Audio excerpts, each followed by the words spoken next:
Olá, pessoal! Esse é o podcast Comunicast, bate-papo semanal sobre os temas da vida cristã na universidade.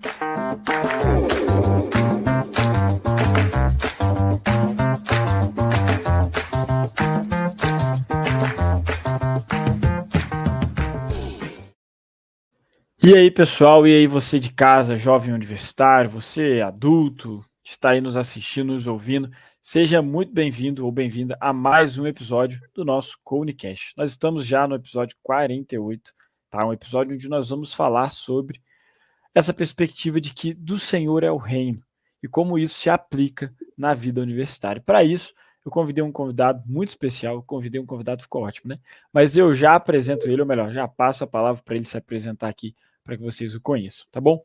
Alguns avisos importantes para você que está nos ouvindo ou nos assistindo. Primeiro aviso, se você ainda não baixou o aplicativo do Pão Diário Universitário, está aqui embaixo o link para você baixar, ter acesso ali aos conteúdos que a gente disponibiliza, tanto para o seu devocional, quanto também para o seu grupo universitário, além de todos os episódios do Comunicast e de várias outras coisas que a gente publica lá. Além disso, se você ainda não seguiu a gente do Couni no Instagram, está aqui embaixo, @couni.conexãouniversitária. Segue a gente lá, a gente está aí produzindo alguns conteúdos muito legais para abençoar a tua vida, para enriquecer você com a palavra de Deus e para te lembrar também da sua vida de devoção ao Senhor. E no ano que vem vamos ter algumas novidades aí para você. Então, fica ligado, tá bom? E segue a gente lá no Instagram. Sem mais delongas, eu sou o Felipe Martinelli, você provavelmente já me conhece aqui do Comunicast, sou o host aqui desse episódio que a gente tem semanalmente, nas 52 semanas do ano, que já está acabando inclusive. E trouxe aqui um convidado muito especial, um cara que eu tive o privilégio de conhecer e se tornou uma grande referência para a minha vida.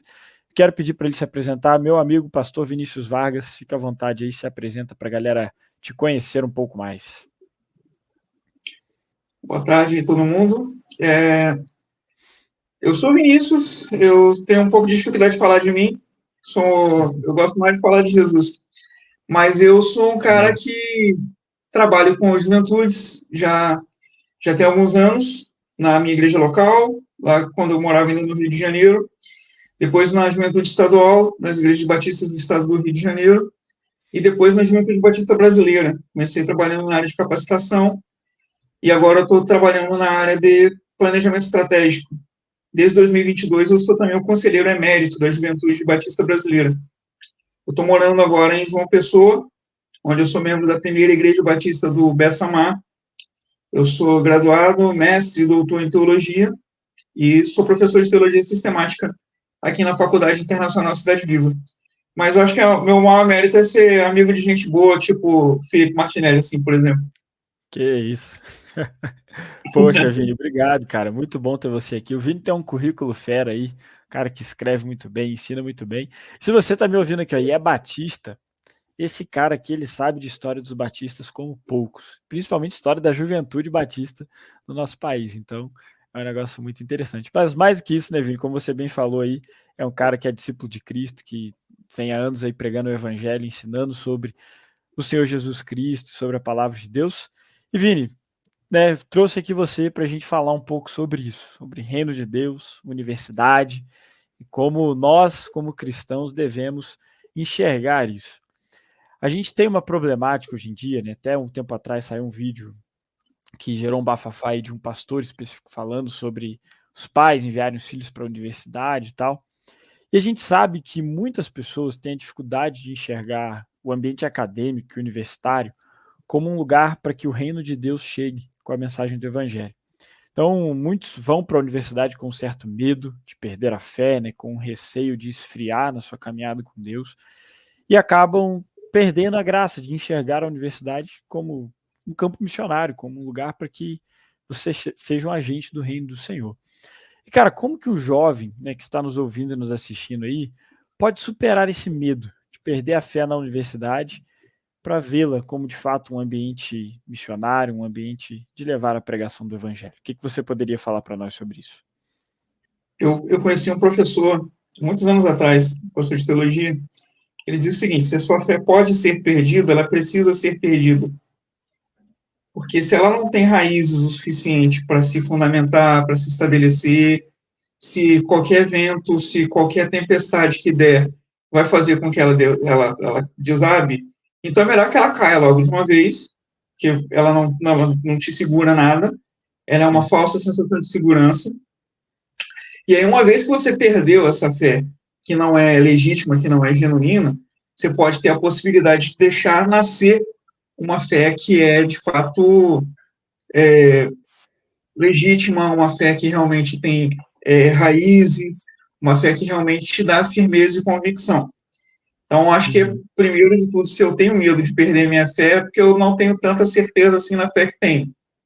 Então, essa é Com uma das certeza. primeiras questões que a gente precisa ver. E aí eu acho que tem muito a ver com a questão de quando a gente tem acesso, por exemplo, na universidade, no espaço acadêmico, a ideia de alguém que vai perder a fé, geralmente são essas pessoas que não tiveram, ou que não aprenderam a ter essa fé, ou que não a desenvolveram. E aí tem uma dupla responsabilidade, a responsabilidade pessoal, mas também a responsabilidade do discipulado da igreja, dos próprios ministérios de juventude, de trabalharem as pessoas para entenderem que existem esquemas de conhecimento que são diferentes. O conhecimento racional, que é o conhecimento científico, que geralmente é o que é aplicado na universidade, ele precisa de provas, ele precisa de comprovações, ele precisa de fazer sentido dentro de um Uhum. esquema acadêmico. E a fé, ela funciona numa outra perspectiva. A fé, muitas vezes, ela não tem explicação lógica, a fé, muitas vezes, ela não vai ter uma, uma coerência como o sistema científico gostaria que ela tivesse, né? E aí, por exemplo, quando acontece um milagre, é pura percepção de fé do milagre, porque a ciência não vai dar conta de explicar. Sim. Então, dentro do ambiente acadêmico, você não tem essa história do milagre. A gente precisa entender que Uhum. as coisas estão em instâncias diferentes. Eu acho que isso aí é um bom começo para a gente, né? Com certeza. Eu achei legal isso que você falou no início, né, da fé, porque eu até lembrei quando você estava falando, de quando Jesus fala dos dois construtores, um que fundamenta a sua casa sobre a areia e um sobre a rocha, Sim, né, e quando vem as sim, tempestades, e é bem exatamente isso, isso. cara. E é muito interessante, porque se a nossa fé é uma fé aparente, mas não uma fé verdadeira, é melhor que ela se quebre e no lugar dela surja uma fé verdadeira e viva, do que ela fique ali, né, como apenas uma fé visível, cara. Isso é, Não, e nossa, isso é sabe o muito que é verdade. curioso disso tudo? É que às vezes a gente pode ser um bom religioso, mas a nossa fé em Deus, ela não é tão firme assim. Você lembra da Sim, história de Jó? Ele, verdade. ele é um cara que Deus olhava para ele e dizia para o diabo assim, ó, olha para Jó, é reto, íntegro e se desvia do mal. Ou seja, padrão, perfeito. Aos Uhum. olhos de Deus fazia tudo certo. Mas aos olhos dele, depois de toda a sua experiência com Deus, ele diz assim, eu conhecia Deus de maneira superficial. Só de ouvir falar, né? Eu conheci Deus agora, depois dessa jornada, eu conheço de vê-lo, eu conheço de percebê-lo. Eu acho que essa jornada de conhecimento e de crescimento gerou em Jó uma fé que era ainda muito maior do que aquela que ele tinha no começo. Sim. Eu acho que é exatamente isso que a gente precisa quando a gente vai enfrentar, por exemplo, o mercado de trabalho, quando a gente vai enfrentar um ambiente inóspito, quando a gente vai enfrentar o ambiente em que o padrão daquilo que é certo e que é errado é o padrão do conhecimento científico, é o Uhum. padrão racional. Então, eu preciso ter a minha fé muito bem fundamentada para saber quem eu sou, quem Deus é, e eu não vou conseguir, e nem é pretensão do universitário cristão, mudar o esquema como funciona a universidade. Sim. Ah, não, a universidade vai deixar de pensar racionalmente, vai passar a pensar em fé. Não é bem assim. Nem a Uhum. teologia faz isso. A teologia Exato. trabalha também cientificamente. Mas a gente entende que a realidade não se restringe àquilo. O ser humano não é só a razão. O ser humano também é sentimento, também é emoção, também tem um monte de outras coisas que são subjetivas que eu não consigo quantificar, que eu não consigo metrificar, que eu não consigo colocar dentro do laboratório para fazer ciência em cima disso. né? Então, E é é interessante, muito cara. mais complicado É, do que deveria, e ao mesmo tempo bem simples, né? exatamente. Às vezes a gente que acaba, né, colocando isso como uau. Mas, Pois e é é. uma coisa interessante, Vini, porque entrar na faculdade, na universidade com esse medo, mas por outro lado, não ver esse medo em outras áreas da vida, eu acho que até um negócio, de certa forma, a gente coloca algo perigoso. Porque a gente tem que entrar tanto na faculdade, quanto você bem falou, no mercado de trabalho, quanto na própria igreja, com uma fé enraizada. Né? Sim. Porque se você entra na igreja com uma fé que não é enraizada, em algum momento alguma coisa ali vai acontecer e vai te lascar. E, né, vai quebrar e vai ruir essa E fé e você, por tal. exemplo, a gente já lidou muito com isso. Você começa a liderar alguma coisa na igreja, e aí a tua fé não está firme. E aí, de repente, começam a vir dúvidas, aí começam a vir tentações, aí começam a vir desafios, e aí você começa a questionar o seu próprio chamado, você começa a questionar a, a, um monte de coisas que deveriam estar muito bem definidas já, para Sim. você já há muito tempo. Uhum. E isso é interessante, cara, porque eu falo, né? Eu tive uma experiência assim onde o Senhor me revelou claramente que a minha fé estava nessa pegada de construída sobre uma areia, assim. E aí eu vi que o problema, antes de serem as circunstâncias lá fora que me influenciavam, era o desejo do meu coração de ser influenciado por elas.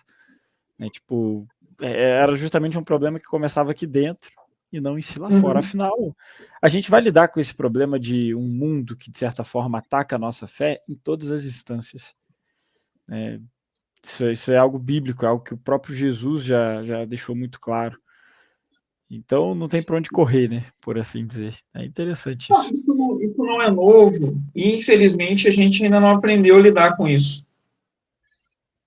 Né? A Exato. gente ainda não aprendeu eu acho que a gente faz uma dissociação muito grande de esferas da vida. Tipo assim, a minha vida espiritual, a minha vida de fé é uma coisa, a minha vida de acadêmico é uma outra, a minha vida profissional é uma outra coisa, como se a gente não fosse a mesma pessoa e não fosse afetado por todas essas coisas todas ao mesmo tempo. Sim, Né? Então, exatamente. assim, não dá para eu ter uma fé firme no domingo na igreja, eu chegar segunda-feira na faculdade e qualquer informação que eu receber abalar aquilo que eu aprendi a minha vida inteira. Sim, Que infelizmente, é o que acaba acontecendo.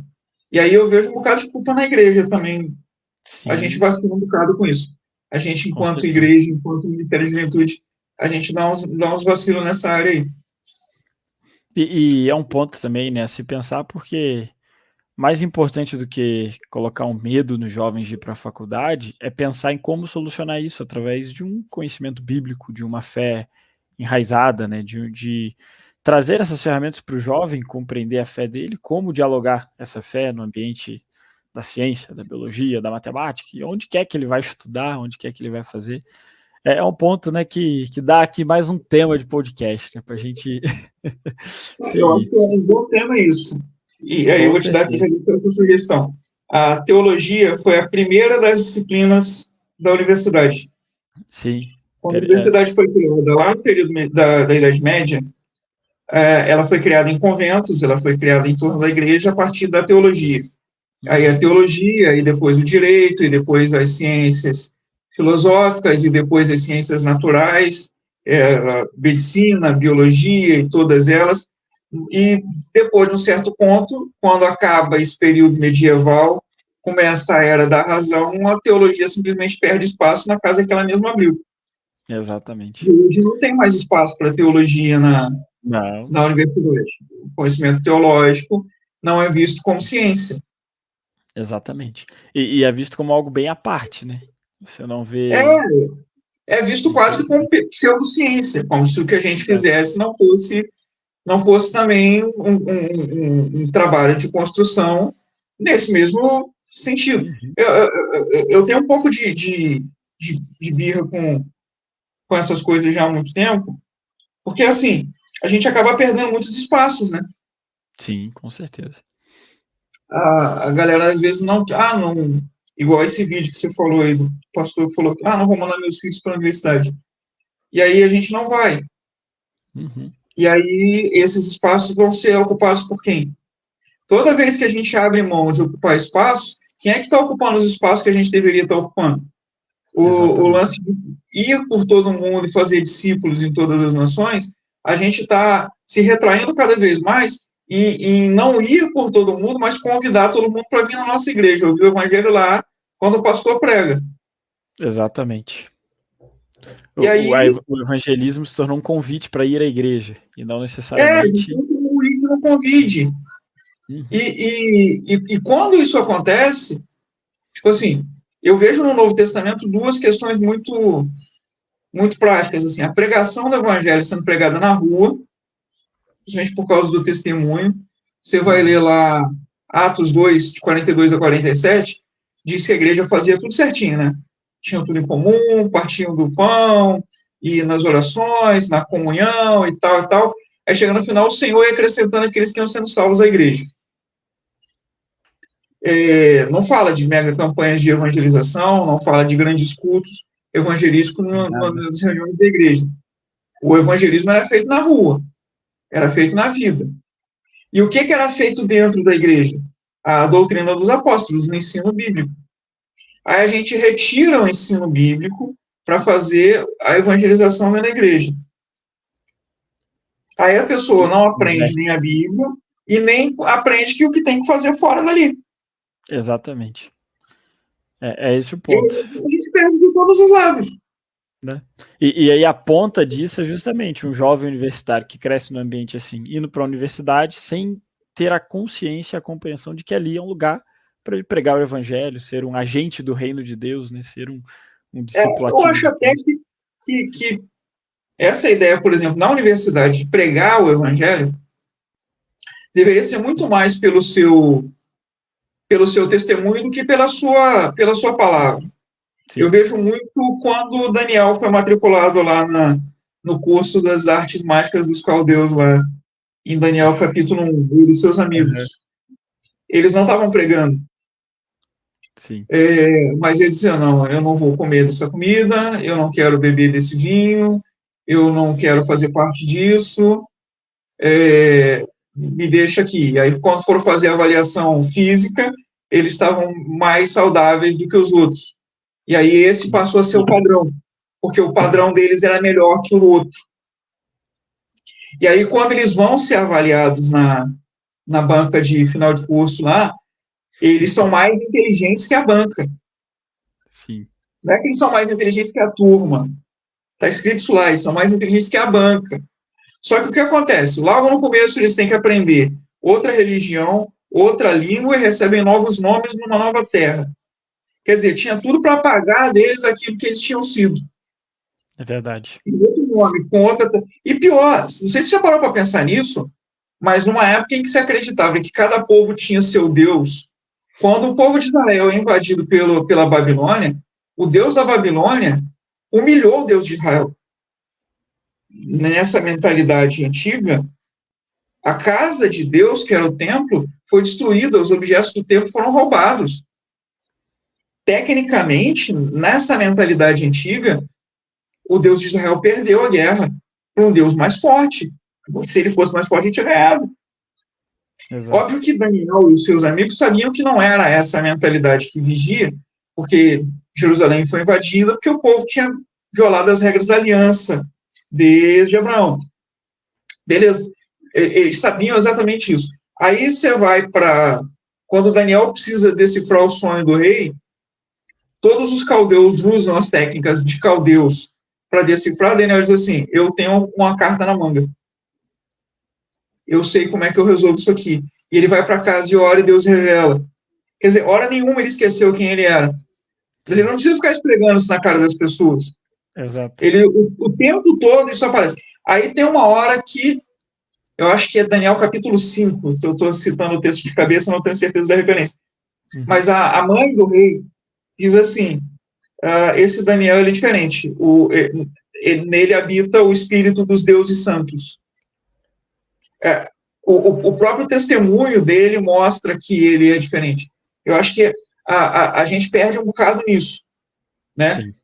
Se, por exemplo, os nossos jovens vão para a universidade e são as melhores notas, sabe? E são os pesquisadores mais destacados, e são os trabalhos mais premiados, e ocupam, por exemplo, com méritos, via concurso público, as cátedras das universidades públicas, a realidade da universidade pública muda. Com certeza. Por que a gente não ocupou esses espaços ainda? Por que a gente deixou que outros grupos o ocupassem? Porque não foi por acaso. É um projeto. Olha, se alguém precisa chegar a algum lugar, a gente precisa, não é manipular, talvez a palavra seja influenciar Influenciar. os universitários, que vão ser os profissionais que vão estar no mercado de trabalho, que vão criar filhos, enfim. Então, aqui Sim. é um grande foco.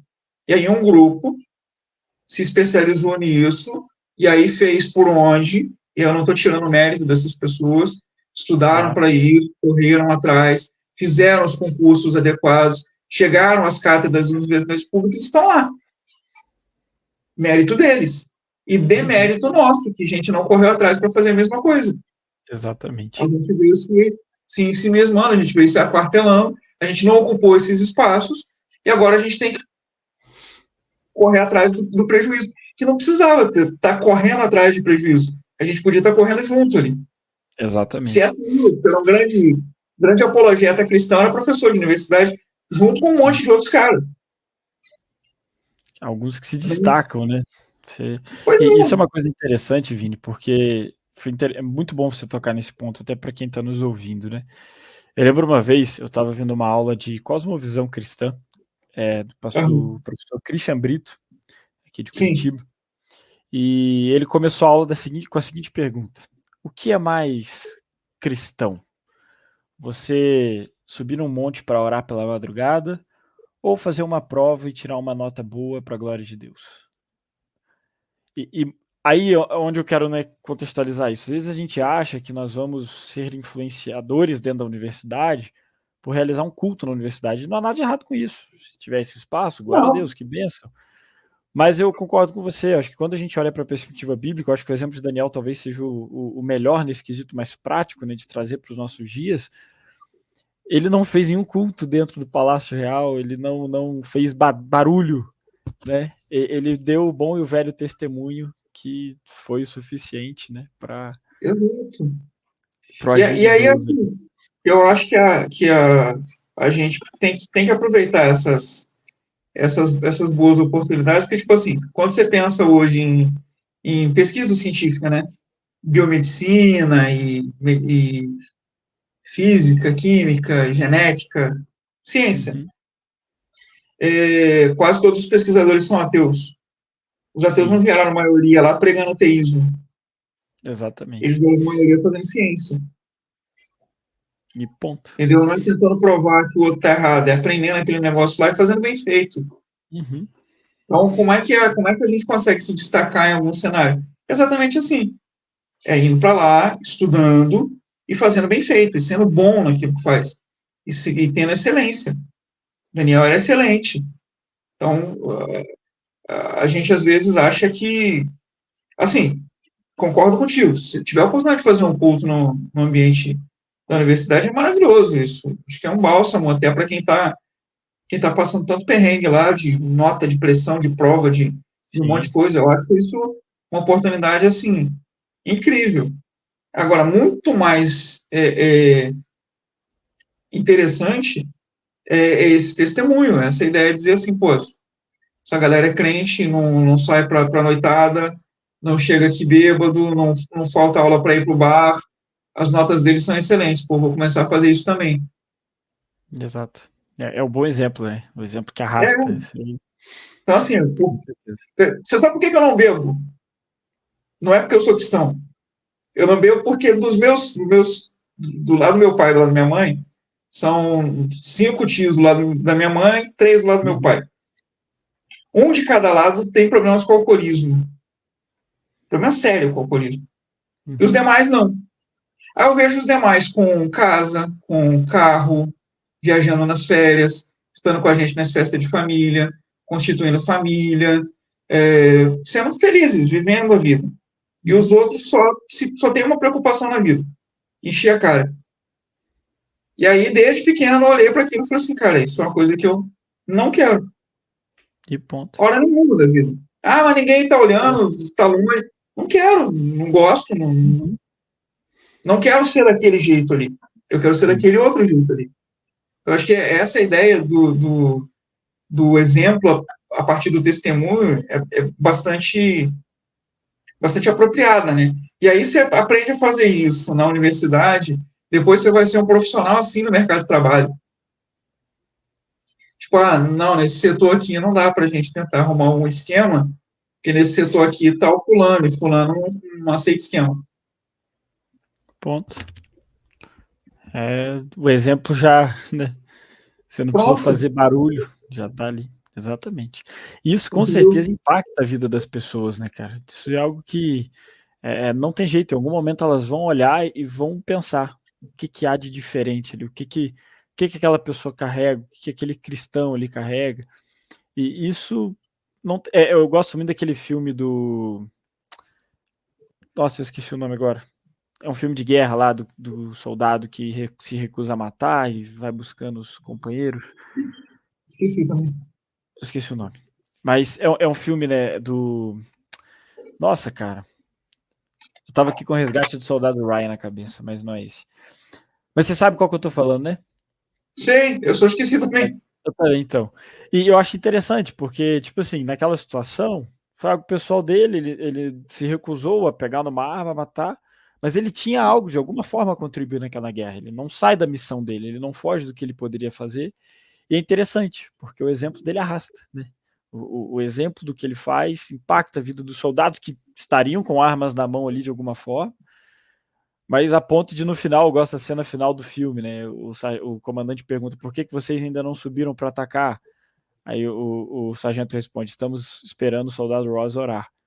Então, né, algo simples, mas que de alguma forma impacta a vida de uma pessoa e que com certeza no contexto universitário isso pode muito acontecer. Esses dias eu estava conversando com um jovem que ele faz medicina na Universidade Federal aqui. E aí ele veio, né, a gente tinha um café marcado e tal, ele, pô, filho, eu tô muito feliz, cara, essa semana um piá lá da faculdade, que é bem da turma lá, daqueles caras do hype, que faz festa, que organiza as coisas e tal. Eu cheguei na sala, ele tava sozinho assim, e começamos a trocar uma ideia de futebol, e nisso eu vi que ele tava meio mal. E ele falou, cara, eu não tenho fé nenhuma, mas eu quero pedir aí, né, você orar pro seu Deus aí, porque eu tô com uns problemas em casa, que isso, que aquilo. E aí o Piá começou a colocar o nome dele em oração todos os dias, orar por ele, sem ter muito contato. Um dia, acho que umas 2 semanas depois, ele chegou pro cara e falou, mano, vamos tomar um café, quero conversar com você, né, como é que tá a sua vida, você pediu oração pela tua casa, e eu tenho orado todos os dias por isso, e queria, né, me colocar à disposição para te ajudar, se você se sente sozinho, coisa do tipo. Ele falou, cara, o Piá desabou ali comigo, chorou, e teve um tempo que deu para ver o constrangimento dele, porque ele era conhecido como sempre aquele cara que estava feliz, sorridente, alegre. Acabou aquele tempo do café, ele foi embora meio constrangido, no outro dia ele voltou, cara. Ele voltou querendo marcar de novo um papo, e a gente combinou de uma vez por semana estar junto, tomar um café. O que esse cara fez foi simples, exatamente. Ponto. E num exemplo simples, né? Pensa, o cara viu alguma diferença nele a ponto de pedir para ele orar. O cara falou até ore pro seu Deus aí, né? Foi o termo que ele achou até engraçado o cara falando, mas que de alguma forma E é exatamente esse aí desse cara, através da compaixão, da misericórdia, bom testemunho. Esse é o nosso mandado, fazer discípulos. Exato. Não é necessariamente você fazer conversos. Eu tenho um pouco de bronca com isso. É porque às vezes a gente acha que sucesso no evangelismo, a gente tem um monte de gente com ficha preenchida, né? Sim. E não é. Só que o grande sucesso do nosso trabalho de discipulado, ele não dá para ser muito bem quantificado assim em números.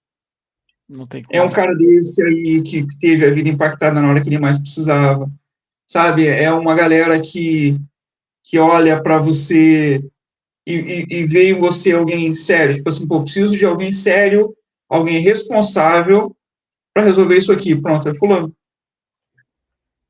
não dá para confiar isso aqui, eu não posso contar isso aqui para qualquer pessoa, mas eu sei que tenho em fulano de tal alguém com quem eu posso contar para uma situação de perigo, de angústia e tal. É exatamente isso que a gente foi chamado para fazer. E isso é muito mais difícil da gente quantificar. Sei que a gente gosta de quantificar as coisas, eu sei que a gente gosta de prestar relatório das coisas, né? Dizendo, o trabalho aconteceu isso e tal. Mas, enfim, eu não vejo isso no ministério de Jesus. Eu vejo Sim. isso no ministério dos apóstolos. O Uhum. ministério de Jesus diz que grandes multidões o seguiram. Quantos? Faço ideia. Jesus não estava nem aí para isso. Mas essas Porque pessoas jamais foram as mesmas depois de encontrar com ele. Tem exatamente. certeza absoluta. Exatamente. E é interessante, né? Porque mesmo em alguns momentos com as multidões, Jesus focava nos seus discípulos, aqueles que estavam ali para ouvi-lo, nos mais próximos. Sim. Então, é um ponto muito interessante, cara. E eu acho que isso muda até um pouco da visão, né? De quem está nos ouvindo, nos assistindo, você que é um jovem acadêmico, que está na universidade. É óbvio que a gente não está falando aqui para você não convidar o seu amigo universitário para ir na sua igreja, hipótese alguma. Mas o fato de ele aceitar um convite para ir na igreja não quer dizer que você fez um discípulo de Jesus, né? E não quer dizer que você fez o seu máximo, porque essa O pessoa... discipulado envolve influência, envolve o contato, envolve você, essa proximidade, essa caminhada junto. Isso é discipulado. Óbvio, vai ter uma programação interessante, vai ser falado alguma coisa muito específica, você sabe que alguém está precisando ouvir lá na igreja, e vai ser falado por alguém que tem mais habilidade dentro desse assunto do que você. Não perca essa oportunidade de convidar alguém, óbvio. Mas discipulado não é isso. Discipulado é essa proximidade, ter alguém com quem você possa contar. Alguém que seja capaz até de dizer o seguinte, cara, isso eu também não sei responder. Uhum. Que a gente também não vai saber tudo. Né? Mas a gente pode procurar respostas juntos. E dentro dessa honestidade ir caminhando. Acho que é bem Exatamente. por aí.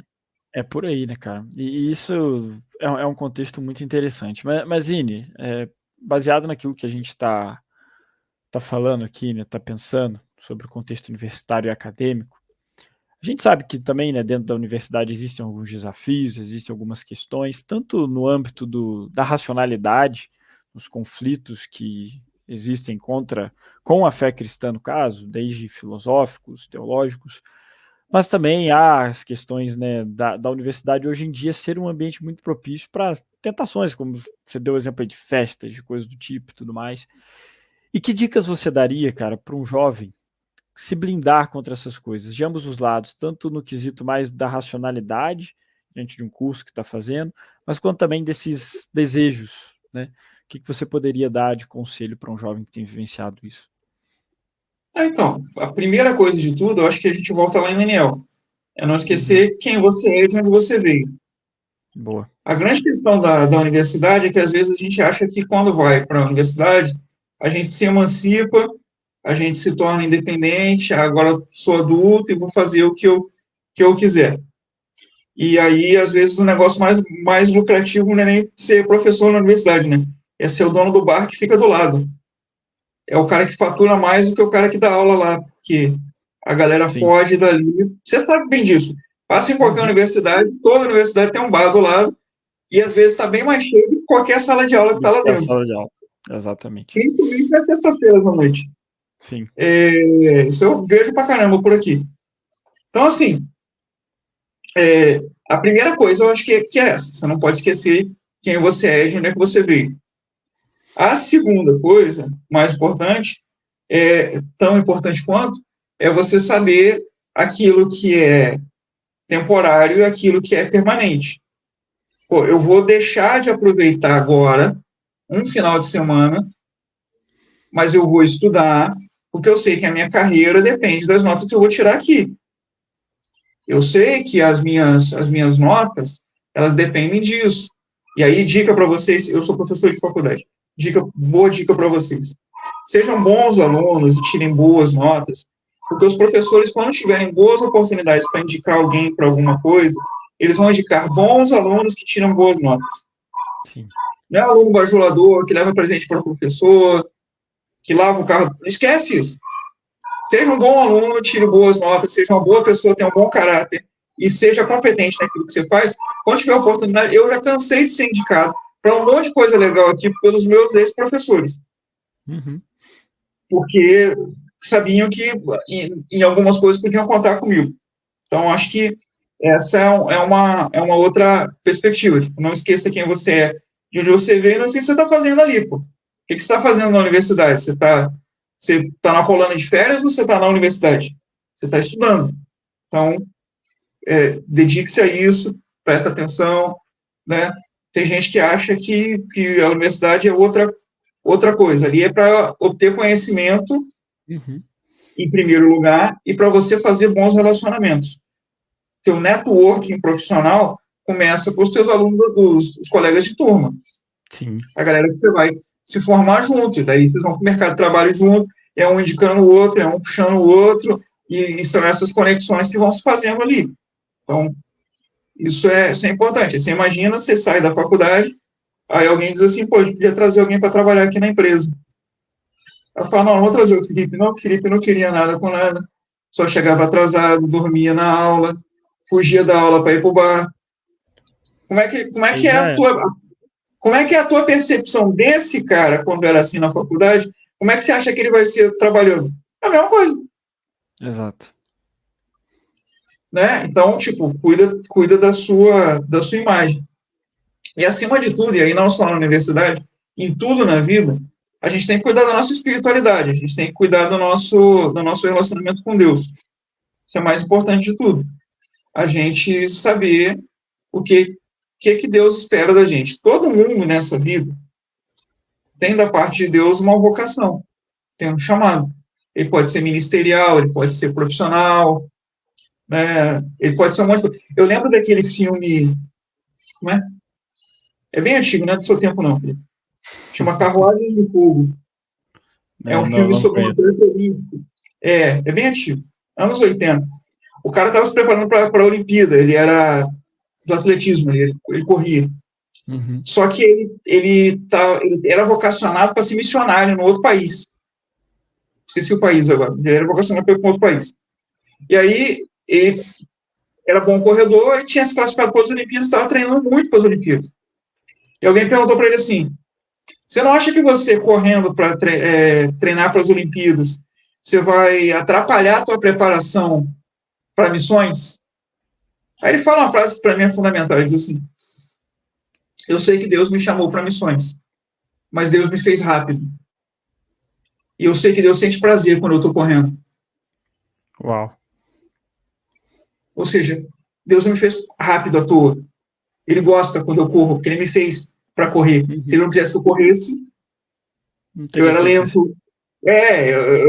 Eu era diferente. Eu ia sentir dor na hora que começasse a correr. Alguma coisa ia acontecer, eu não ia conseguir. Deus me fez do jeito certo para eu ser rápido para correr. Eu sei que ele gosta disso. E aí Deus fez a gente com um monte de coisas, mas assim, a gente tem a nossa vocação, e aí, talvez sua vocação seja profissional na área, sei lá, de engenharia, do direito, da medicina, da ciência, do que quer que seja. Naquilo lá, onde quer que você esteja, que você glorifique a Deus no que você está fazendo. E aí, assim, se a etapa de estar na universidade é um degrau para você alcançar aquilo que é a tua vocação, aquilo que Deus te chamou, faça isso da melhor maneira possível. Não negligencie, porque negligenciar o fato de você estar na universidade é dizer assim: Deus, eu sei que você me chamou para alguma coisa, mas eu tô me preparando mais ou menos. E uma A coisa gente tem interessante, que. Vini, é que isso que você falou eu acho muito legal, porque eu vejo muito, quando converso com alguns universitários, uma ideia bem dicotomista, assim. Esses dias teve um até que ele tava me falando, cara, não, mas, pô, fui mal usando uma prova, mano. Eu falei, porque, velho, tem uma madrugada lá que eu queria ficar orando a madrugada toda e pá, acabei não estudando e, tipo, No final das contas, ele chegou à conclusão, não foi nem eu que falei nada, ele chegou à conclusão, pô, mano, acho que eu coloquei a oração como uma desculpa pra não estudar, cara. É tipo assim, Sim, o senhor prefere que você ore um pouco menos e seja excelente naquilo que você se propôs a fazer para a glória dele do que você ore à madrugada, não estude para a prova e não passe na prova, né? sim. Então, esse entendimento, cara, é crucial, com certeza. É um negócio que... E assim, é, é, a gente precisa ser excelente nisso, né? Sabe, em ser assíduo, em ser honesto, em Uhum, ser aplicado, em ser bom, ser referência naquilo que a gente faz. Acho que uhum, isso faz parte do próprio caráter de um cristão. com certeza. É óbvio, óbvio. E é óbvio, porque às vezes a gente tem medo de fazer algo com excelência e... Ah, não, mas se eu fizer isso e alguém me elogiar, meu ego, cara, fuja da falsa modéstia. Alguém te elogiou? Muito obrigado. Sai desse elogio, Senhor, obrigado, porque o Senhor me permitiu fazer isso. Eu Sim, gosto muito da Êxodo 31, quando o Senhor comissiona lá os artesãos. E é interessante, porque o texto vai dizer que Deus deu a eles o talento, né, coisas naturais para isso, mas também foi Deus que, com o Espírito Santo, os capacitou de forma sobrenatural para fazer aquilo, e eles fizeram muito bem feito aquilo. Mas foi o entendimento de que Deus os comissionou, Deus deu esse dom artístico, Deus os capacitou. tu sabe que E aquela ali é a primeira referência do Espírito Santo enchendo alguém é verdade. de disposição para fazer alguma coisa na Bíblia. Sim, Depois, lógico, em outras ocasiões o Espírito também age através de outras pessoas, mas ali é curioso porque o Espírito Santo vem pela primeira vez sobre alguém para ensinar ele a fazer arte. interessante, né? Não é ensinar a fazer teologia no quesito. É arte.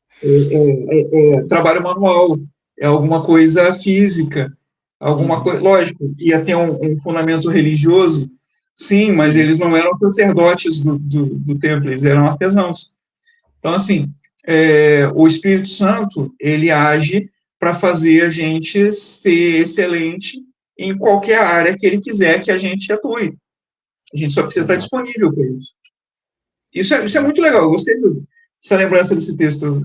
É É um texto interessante, cara. muito... E é um negócio que a gente às vezes se esquece, né? Porque muitas pessoas. Eu admiro, cara, quando eu vejo uma pessoa que não cursou teologia, que, né, fez um outro curso e fez com excelência, trabalha nessa área, mas você vê o brilho no olho da pessoa. Há uns dias atrás faleceu um senhor que ele foi voluntário nosso aqui no Conexão Universitária, e ele era engenheiro, cara. Engenheiro, acho que engenheiro elétrico. E é algo muito interessante, porque daí, né, eu não cheguei a o conhecer quando eu comecei a trabalhar aqui.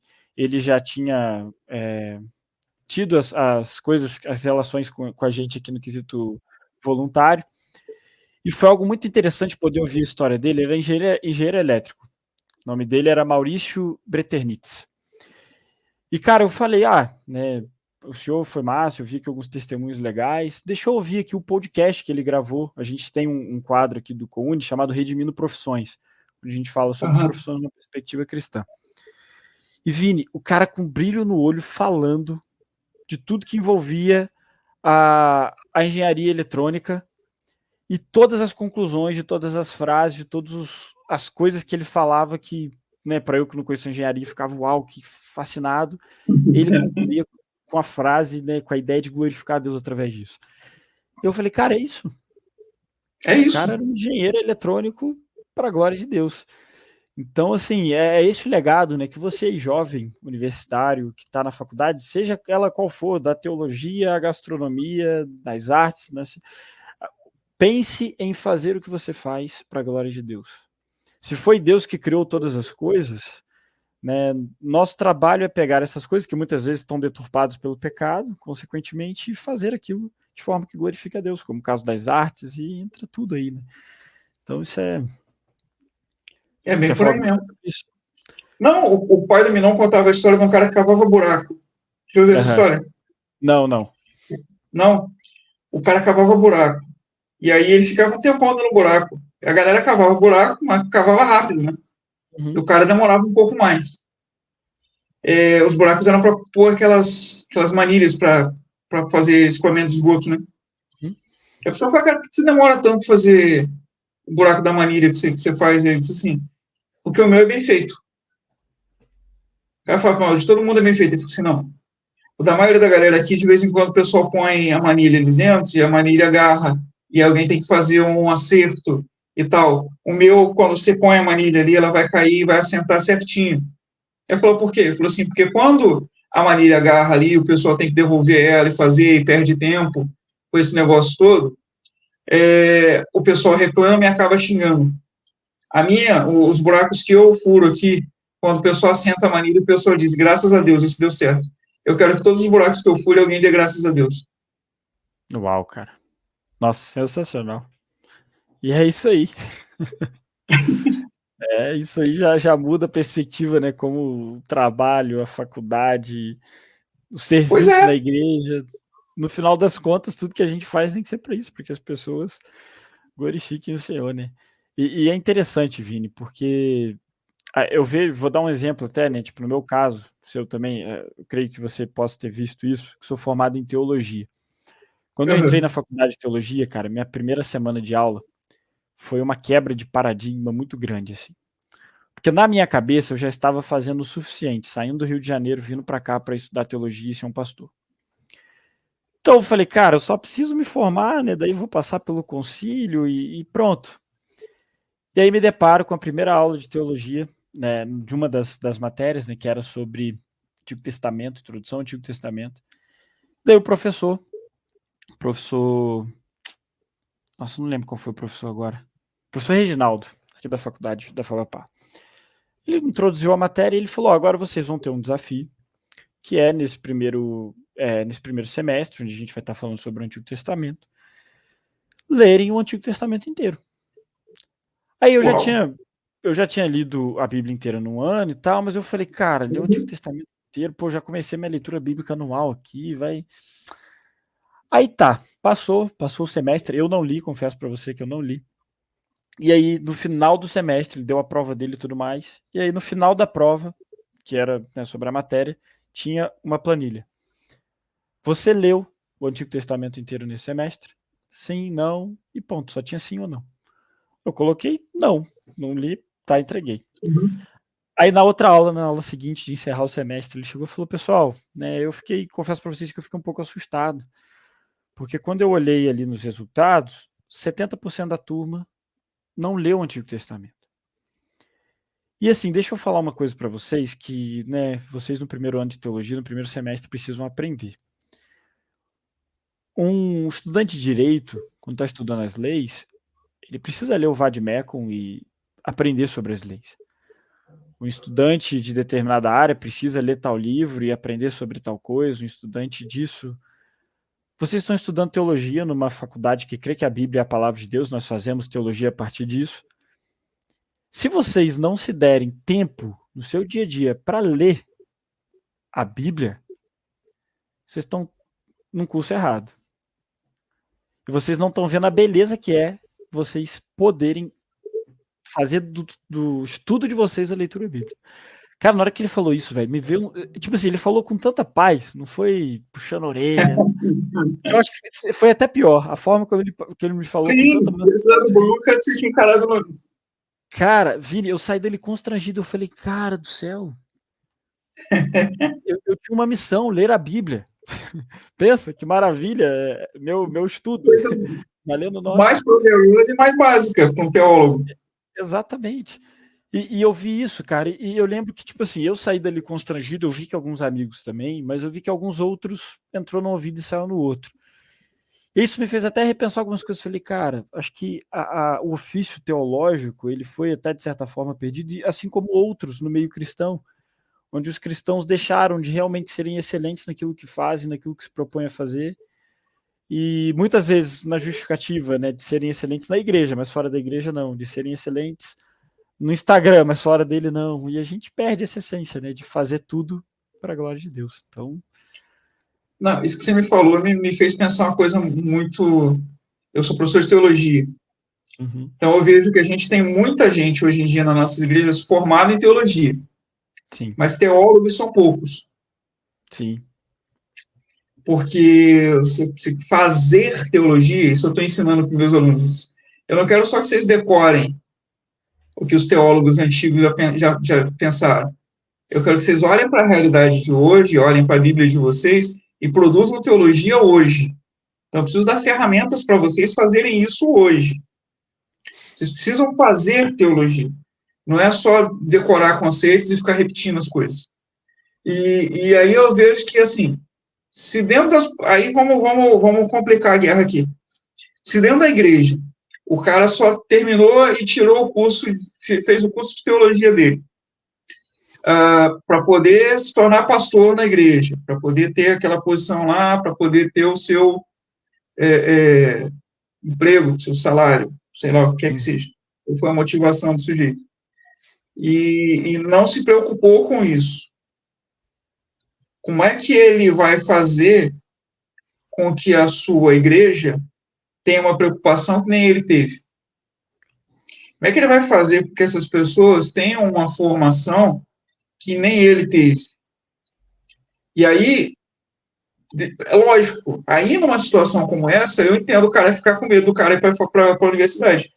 Porque chegar na universidade, o cara que não aprendeu nada, quando chega lá e começa com um pensamento racionalista, com um pensamento empirista, com um pensamento dialético, com um pensamento cartesiano, aí você começa com todo tipo de filosofia ateísta, aí o cara começa a estudar um monte de coisas que desgovernam ele completamente, e o cara não tem uma outra base boa para contra-argumentar aquilo ali. Não é na sala, não é para fazer igual o cara lá do Deus não está morto. Tem que discutir com o professor na sala de aula. Também acho improdutivo. Uhum. Mas, assim, você tem que ter isso, pelo menos dentro da tua perspectiva, sabe? Ó, conhecimento científico está avaliando a criação a partir de uma determinada visão, de um determinado ponto de vista. A fé cristã está avaliando a partir de um outro ponto de vista. Aquela ali não pode ser mais sedutora do que essa. E aí, eu gosto, tem um documento nosso dos batistas que chama Princípios Batistas, que fala, quando fala de educação, ele diz assim, a fé e a razão, elas se aliam no conhecimento verdadeiro. Elas não são excludentes. E aí eu fico pensando nisso. Como é que a gente quer priorizar um lado em detrimento do outro? Eu quero ser um excelente profissional, mas eu não conheço nada de fé, eu não vou ser um grande profissional cristão. Talvez eu seja um bom profissional. Se eu for um bom cristão, um excelente cristão, que conheça tudo de fé, mas não conheça nada da minha atuação, eu vou ser um profissional medíocre. Exato. Eu preciso ser bom nos dois lados. Eu preciso ser bom nas duas coisas que eu faço. Senão, a gente tem uma dificuldade aqui. A menos que, né, Deus te chame especificamente para o ofício numa igreja, né, se servir especificamente num ministério, a grande maioria de nós cristãos está servindo no mercado de trabalho aí. Então, você tem que ser excelente nos tribunais, nos escritórios, nos canteiros de obra, você precisa ser excelente nos negócios, na bolsa de valores, é aí que você tem que mostrar a sua excelência. Exato. E é a dificuldade, é o desafio, mas também é a missão, né? É a missão do cristão. Ser uma testemunha de Jesus. Jesus foi excelente. Então, sim. E vale a pena aqui também a gente falar, né, Vini? Excelente não quer dizer ser perfeito, porque nós não somos. Não. Muitos fogem da excelência com essa justificativa, mas não. Excelência e perfeição, nós, né, não conseguiríamos alcançar esse padrão. Mas precisamos sim ser excelentes, precisamos sim dar o máximo. Se você tirou 9 na prova, não 10, mas, cara, você estudou, você de fato se dedicou, você fez aquilo para a glória de Deus, cara, você foi excelente, né? Então é uma coisa importante. Cara, se deixasse aqui, a gente ia para papo aqui, né? Acho que ficava mais 1 hora aqui facilmente. Com certeza. Mas, Vini, obrigado, cara. Obrigado por ter aceito o convite. Eu acho que esse é um tema muito importante da gente falar. Você, jovem universitário, estudante que está nos ouvindo, né? É bom, importante você saber dessas coisas. Se você já está na faculdade, ou se você está entrando no ambiente universitário, é possível sim você glorificar Deus dentro do ambiente universitário, mas antes dos barulhos, né? Você precisa ser uma boa testemunha do Evangelho de Cristo. Isso aí é o ponto principal. Vini, se você puder deixar aí uma palavra final para os nossos ouvintes de conselho, de dicas, manda bala aí, fique à vontade. Então, a grande dica, eu acho que é seguir esse exemplo de Daniel. É ser excelente naquilo que você faz, é ser bom naquilo que você faz, e não esquecer quem você é. Não se esquecer daquilo que Deus fez na tua vida, daquilo que Deus é para você. Apesar de o mundo tentar te formatar de um monte de outras maneiras, a gente sabe de onde a gente veio, a gente sabe em quem a gente tem crido, a gente sabe que Ele é fiel e poderoso para guardar o nosso tesouro até o último dia, e Ele está fazendo essa obra em nós até o último dia, então a gente tem que sempre estar disponível diante do Senhor para melhorar, para evoluir, para crescer diante dEle. De mais a mais, é o conselho básico da classe das crianças. Leiam sua Bíblia e faz a sua oração, se você quiser crescer na vida. Acho que é isso. Amém, cara. Privilégio ter você aqui. Muito obrigado pela tua participação. Que Deus possa continuar abençoando aí tua vida, família, ministério.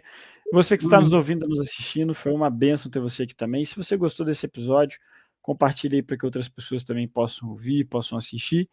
E até a semana que vem, que a gente vai ter aqui mais um Unicast.